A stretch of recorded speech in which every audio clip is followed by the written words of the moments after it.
Alrighty, guys, let's get into our next segment here. One more spot I want to go over options at the need for the Giants, which is defensive line at this point. Again, I feel like this has been a spot we've been ignoring for a while now, and potentially partially because we have a lot of needs. Let's be honest here; it's not a good roster. But Rob and I were just like nonstop corner defensive line last year, corner defensive line, saying how much of an issue was screaming it from the rooftops basically before the season even started. And the Giants just ignored this position. Thank God Elijah Chapman became something. Imagine if he wasn't anything, how bad it would have been. Imagine if he was an average undrafted rookie free agent. That would have been like killer for the Giants to lose even a little more depth at that point that they had. I looked at what you got here in defensive line, guys. I got to be honest with you. Much like guard, there's not a ton of great options here. I did come up with two guys that I like. Two guys. And first guy is John Jenkins. Jenkins is 35 years old now, so he's definitely getting a little up there on the age barometer there. 6'3", 327 pounds. Last year with the Raiders, had a 53.1 PFF grade, 57.5 pass rush, 49.9 run defense. Now, you're probably saying, that's not good. And you'd be right. It's not good. But at the same point, you don't want to see what the other options are right now. There's really, again, there's not a lot of great defensive linemen out there because we didn't address it early. When you don't address a problem early, it becomes a little bit of an issue. And now this is what we're kind of left with here. I know we addressed some of the other problems early on. I think they should have gotten one defensive lineman in this early on part as well. That's a legit defensive lineman, not the couple guys we got that are probably best as bench pieces at this point there with spot starts. Another option, and this is a guy that I got to say, guys, if we can sign him, I would be very happy. I have met this man multiple times. Don't want to say too much as far as where he lives, but I can tell you he lives in the Tampa Bay area. And like I said, I've gotten the chance to meet him numerous times because of that. Deshaun Williams, 32 years old, 6'1", 295 pounds, had a 47.9 PFF grade. Again, not going to get great PFF grades at this point. That's why these guys are still available. 53.8 pass rush grade, 41.3 run defense.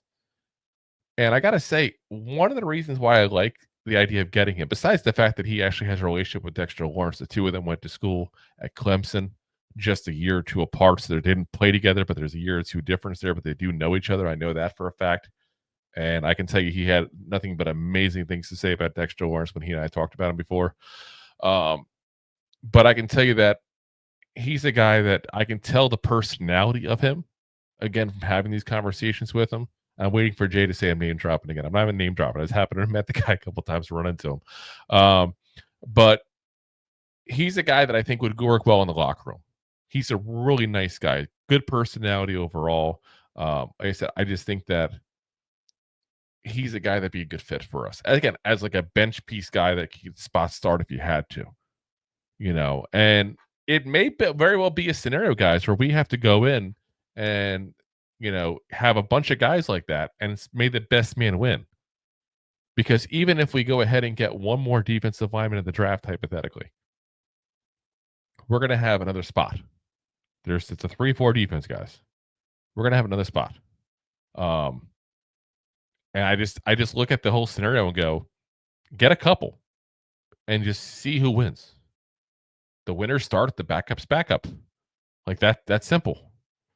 And it's one of those things that you look at that kind of scenario and you get like 4 or 5 guys in that role. Maybe you don't have the best starting caliber, but you go ahead and get a whole bunch of decent depth at that point. And that's something. That's still something. There's plenty of teams that have no depth whatsoever at a lot of positions. So if we can have depth, that's great. We didn't have depth this year, guys. We got guys off the streets all year long last year at the defensive line here. So as we got Rob here now, let's bring him in here as well so he can give some thoughts on this too. But, again, I look at what we have, and I think we need better starters. But if that's not an option right now, at least we can get better depth at the defensive line there. So, Oh, that's definitely a need. Big time. like I said before, like we've ignored this forever. How many times did you and I beat the drum about how bad this defensive line was before the whole season started? For the past 3 years. It's insanity. Like again, Dexter Lawrence is not a one-man army, guys. He's not. You go ahead and you get guys who can go ahead and like a Roy Robertson Harris, a Jeremiah Ledbetter. You go ahead and get guys like that, and you add in one or two more, like a John Jenkins or Deshaun Williams, like we're talking about here today. You draft one, and now again, you don't have the best defensive line group ever. Let's be honest. We're not going to take it from a weakness to a strength in one off season. But if you can bring them from a weakness to okay, that's not bad. That's yeah. I mean, just look at the offensive line last year. How much before they got hurt, like how much better we said they looked. Yep. Just the NFL. But it's pretty easy to go from better from when you're ranked at 30 to go up 10 spots or 15 spots. Yeah. Yeah. So, like I said, it's just you got to do something. You can't just sit idle. You can't sit in your hands. So. No. If you like that clip, then you will love the full episodes too. Find us on your favorite podcast app and look for us on all your favorite social media platforms. Thanks so much.